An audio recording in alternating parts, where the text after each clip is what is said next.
A lot of investors, both home and abroad, were apprehensive. They were looking forward to what will come out of the MPC meeting. Traditionally, the meeting ought to take place, once in 2 months. But this is going to be the second time when the meeting is going to be postponed. The last time was supposed to be in September, but it didn't hold. That was, due to change of leadership. That was the time Cardozo assumed duty as the governor of the CBN governor. A lot of Nigerians too were hoping, okay, this time around the meeting is going to hold, because the MPC meeting is very crucial. That determines the economic direction. That's why investors, they look forward to that, to see what will come out of the meeting, what will be the indices, if they're going to retain those numbers or they're going to change them. And if you look at the inflation rate in Nigeria, it's worrisome. It's something that calls for concern. But for me, I wasn't too impressed that the meeting didn't hold yesterday. I don't know about you. Let me start with you.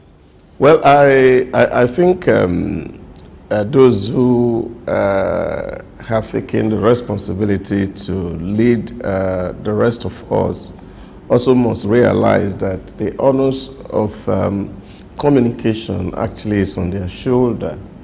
Yes, they will not be breaking any known law as far as that meeting is concerned, because there's no specific portion of the act that says that, of course, this is the frequency the meeting must hold. So, but of course, like you said, it has become a tradition that they meet bi-monthly to look at the indices and see what is changing or what is not changing. I think, yes, of course, the president and his team would have been real stress up looking at the challenges and then how to surmount it, still learning the road. And I think for me, it's important that you jump into a system and you don't immediately start to change it until you have completely and thoroughly studied the entire process. I think those are some of the things, but I think it will be important for the CBN governor or those who communicate him to be able to speak clearly to the society, because we should not be promising the world one thing and then, of course, doing something differently. If, of course, duty calls us to do some certain things, which may mean some certain meeting not to hold, there's nothing difficult to actually issue a press statement to say, well, we are not able to meet because we have more pressing issues to attend to, but meanwhile, the indices remain as they are and nothing is changing. We are still studying the system. And that open and frank communication is what eventually will help build trust in the system. Now, when you're not talking to people, what you do is that you open a whole lot of door for assumptions, and people begin to speculate. And as people speculate, you see, it's also rub off from the image of the regime itself. And I think this is where, of course, those who are surrounding the president must understand that the president means well for the nation. I heard him spoke eloquently at the G20 summit in Berlin yesterday, talking about Nigerian open for business, talking about all bottlenecks gone, talking about that the rule of law will have its course. And these, of course, assurances that we are giving to. And therefore, those who are his aid must therefore be on top of their game so that we can match promises with actions. I totally agree with you, because in the absence of true information, the right information, rumor will always thrive. People can come up with assumptions, can also drop in between the lines when the right information is not being provided. I strongly believe there's a need for the CBN this time around to communicate, the director of operations, to talk about his operations, his daily activities, especially to, the media community, for them to be able to disseminate the right information to the people. But for me, I feel the CBN governor, came in with a lot of experience, and expectations are high on him. If you look at his antecedent and what he has done, to whom much is given, much is expected. So I strongly believe there's a need for them to have this meeting. This is going to be the second time. Yeah, but the truth is that he has never led the CBN before. Yes, of course, he's an investment banker. He has been on the other side of the divide. Now he's on this side, the regulatory side. Then he will need to learn the rope. But because it's not as easy as coming to see, okay, yes, you have the whole idea how you feel the system should run. I remember some years ago, I think it was when Clinton was contesting against George Bush, then in the American elections, and they were very young and then, of course, sporty, and they were making several promises on how they're going to turn America around. And then, of course, the press went to one old man, 92-year-old, who was a former vice president of the America. And they said, look, these young men are making several promises, and it's like they are going to change the whole way America has been run. And the man laughed and he said, talk is very cheap. That by the time they get into the White House will bend them. Because nobody can bend the White House. It will tell you how institutions run. And I think these are the things that we need to also understand, especially when you are taking on a new role in a terrain where you are not too familiar with. So the point I'm making is that he will need to study the system, because the energy with which you jump into the office, and then of course the systems that you're going to meet on the ground, especially the civil service structure as it's currently wired, you will find that there will be a whole lot of conflicts. And until you get to that point where you are able to actually balance this conflict, you will find that you will be taking some steps, and then some people who don't see that, oh, this needs to be done, can begin to sabotage you. So in leadership, you need to understand this, that sometimes you need to study the system and look at its workings before you start to make very drastic change, especially when it is not a private enterprise. I like when people meet, but sometimes you see meeting don't solve a lot of problems and challenges. Yeah, it's good that the MPC meet because that's statutory. But my real viewpoint is to look at what are we really going to change. I think those are the real issues that we should be looking at. Now, when you look at, some talk about the food inflation. The inflation rate, critically driven in Nigeria by food. And these are even locally produced. And likely because we don't... Oh, these are the real issues. Yeah. You see, it's not about pushing the goalpost every time, as far as I'm concerned. Now, we know what the fundamental issues are. My wife was expecting some things from Benin since on Saturday. For the vehicle to travel from Benin, they just arrived Lagos this morning. That's for a 3-hour or a 4-hour normal day journey. It's taking 3 days. Now, of course, that money has to be taken on the products itself, if it is carrying food item to Lagos. That increases price because you have not fixed the road. Monetary policy meeting will not fix road. It won't deal with logistic problem. We know what the fundamentals are. And I think this is what should be, for me, the real critical issues that we should look at. What's driving the inflation? What's driving the foreign exchange? Now, once we are able to address these critical issues, it could even be that the variables that, of course, the CBN currently working with are right in their assumptions. But I think this is where, of course, Mr. President is trying to see, how do we fix this basic infrastructure challenge? That, of course, we will be able to now know what is driving the inflation. So this, for me, is what is fundamental. I think this should really be taking the attention of the current government. Yes, meetings are good. We are done, for example, ESCO meeting, FEC meeting every Monday. Contracts are awarded. I don't see anything on the ground. So it's not always about meeting for me. It's always to see that there are things that are on the ground and what critical steps are we taking to solve, for example, the food problems. And we are seeing that government is trying to see how to reach out, encourage people to get into agriculture as mechanized. Then we'll have enough of food and see how that drive price down. But also, I'm not even talking about that between Friday and today, the foreign exchange, of course, at the official window, dropped about 5.5%, which are, of course, self-regulatory. So these are the issue. And if you remember last week, of course, CBN were complaining that there are some people who are sabotaging the efforts of the floating exchange rate because they have been leveraging on that system. So this is what I mean to say when I said, of course, you see, he needs to study the entire gamut of the things that are driving, because most of the things that we are seeing really happening in our economy, many of them are artificial. They are not natural. Now you only can, it is easy to wake up somebody who is sleeping naturally. But it's difficult to wake up somebody who is pretending to sleep.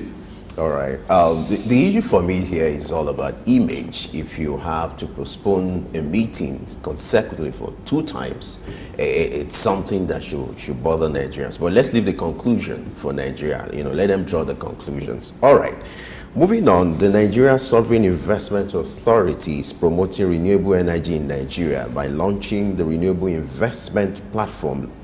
This $500 million initiative aims to develop, invest, and operate renewable energy projects across the entire value chain, ensuring energy access, enhancing efficiency, and strengthening energy security. There's been clamor for renewable energy in recent times, and this initiative, the Nigeria Sovereign Investment Authority, that's worth about $500 million. Are you optimistic that the kind of projects that will facilitate renewable energy in Nigeria may likely come to reality with this kind of investment fund?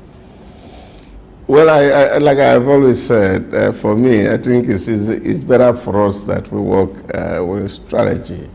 And when you're having fund and you're putting in critical sectors that are going to have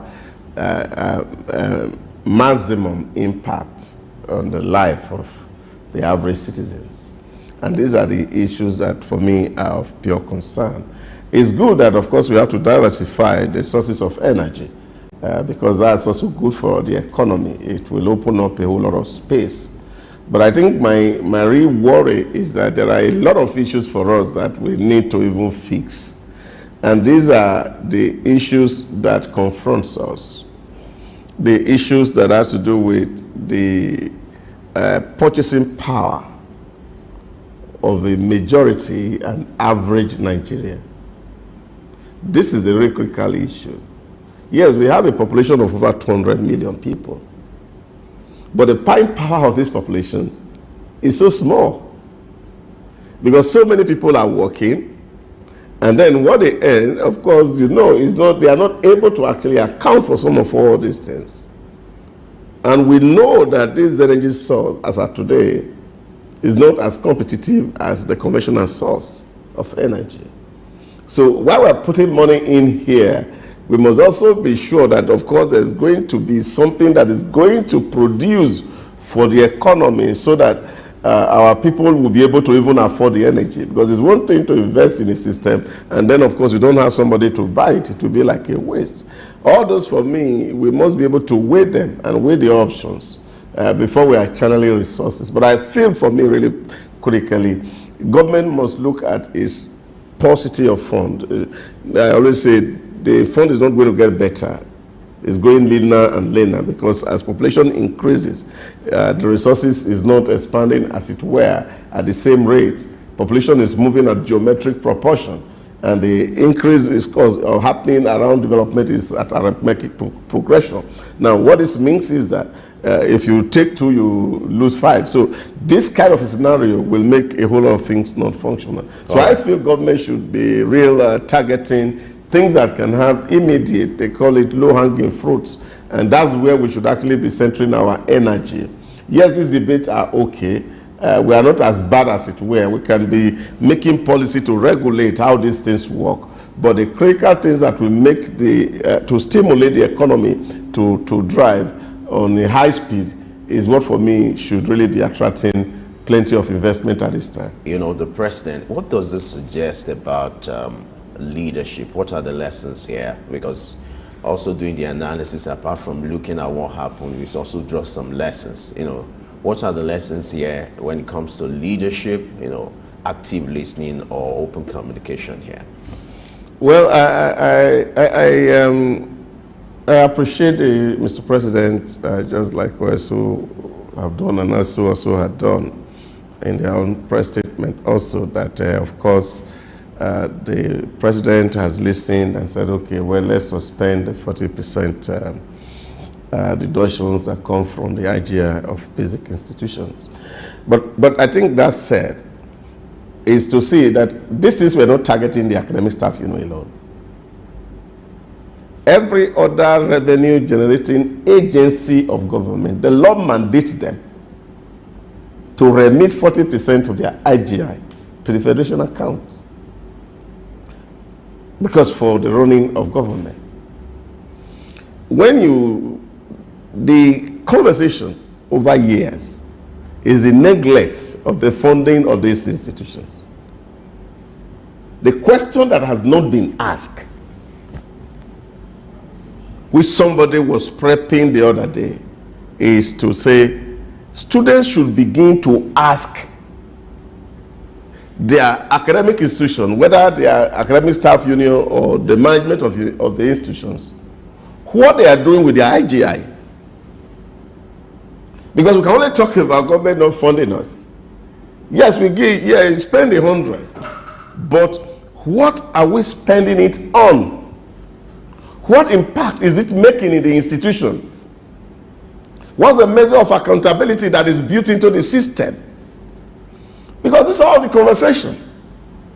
Oh, the money is not enough, but let people know where the money is going into, because the regular subvention is coming from government to the institution. But we all know that the institutions, they are generating resources. How is this done? For example, where is this being put? All these are conversations. You go to institutions of learning, you see they are collecting money here, they are collecting money there, they are collecting revenue here. And at the end of the day, we are still talking that a school is not being funded. And we don't know how these revenues are applied. So while they are applauding Mr. President, they must also become transparent in the use of this fund, so that people can see tangible things that these resources are used for. Not just collecting it and entering into the private pockets of some people, so that it can also become as big as the big boys in Abuja. All right. I don't know if we have Sam there, but I would like to have your take on the issue of, okay. Now, the conversation in recent times has to do with financial autonomy of the tertiary institutions. Do you think, with these now, of course, they have the power to generate IGR internally, and what is left now is the creativity of the vice chancellor or the governing councils of this university. I think gone are the days where you have to depend on subvention from the state government or from the federal government. There's a need now for each university to start working on, jacking up their IGR. Do you think the kind of financial autonomy that is expected of tertiary institutions is going to be of reality soon? I don't think that even what the academic staff union of tertiary institution need is actually financial autonomy, so to speak. The kind of autonomy that they are actually looking for is the fact that they are able to determine how the institutions run in terms of the development of curriculums. And they have to determine how it should be designed. How should vice chancellor be elected? All these conversations should be things that are done within the academic circle and not imposed from the outside. That for me is where the autonomy is really, is the academic autonomy. The institutions can look at the environment and say, well, this is what we are going to do, not NUC imposing a curriculum on the institutions, for example, or NATIP imposing curriculum on the institutions. The institutions should be able to determine what kind of curriculum they need to pursue, and then have the autonomy to determine all that. Because at the end of the day, education is quite expensive. I don't think, especially public institutions in Nigeria, will be able to attract that kind of funding from students that will be able to run the institutions. Government will still continue to subvent the institutions and provide some basic running costs for those institutions to stay alive.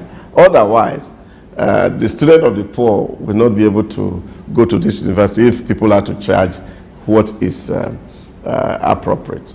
Interesting. All right, let's wrap up this news analysis with this story from the agri sector, which talks about governors from the north there geopolitical zone of Nigeria, seeking the support of the African Development Bank to unlock the region's huge agri-potential. The governors, they met with the president of AFDB, that's Akinwumi, seeking the support of that bank for some of the agri projects. I'm happy this time around that we're looking the direction of agriculture. At a point in our history, agri was neglected, due to the advent of oil. But I'm happy now that the state governors are taking the initiative to see what they could do in that regard. Interestingly, agri is still contributing a large chunk to our GDP. What's your take on this, that the governors are now waking up to reality that yes, the over-reliance on oil can't sustain the economy? I think in recent time, I have been really in touch to see that the governors in the north are beginning to really think about the critical issues that affect them collectively. And this is, for me, quite welcoming. Because if you look at the indices and look at the indicators, the real problem in Nigeria, we'll talk about out-of-school children, talk about poverty, talk about health indices. Many of all these things actually reside in the north. And it seems that, of course, there were really no deliberate things that were being put on ground to really address these critical issues. But in the last few years, the governors in the north have been coming together to really look at the issues of Nigerian politics, and they are beginning to look at them objectively. And this, for me, is quite welcoming. Take, for example, if you go to both Kebbi or Niger State, the entire land in Nigeria put together is not up to the size of the land in both Kebbi and Niger State. And you can imagine what we can do with agriculture in Niger State alone, or Kebbi, or Borno itself.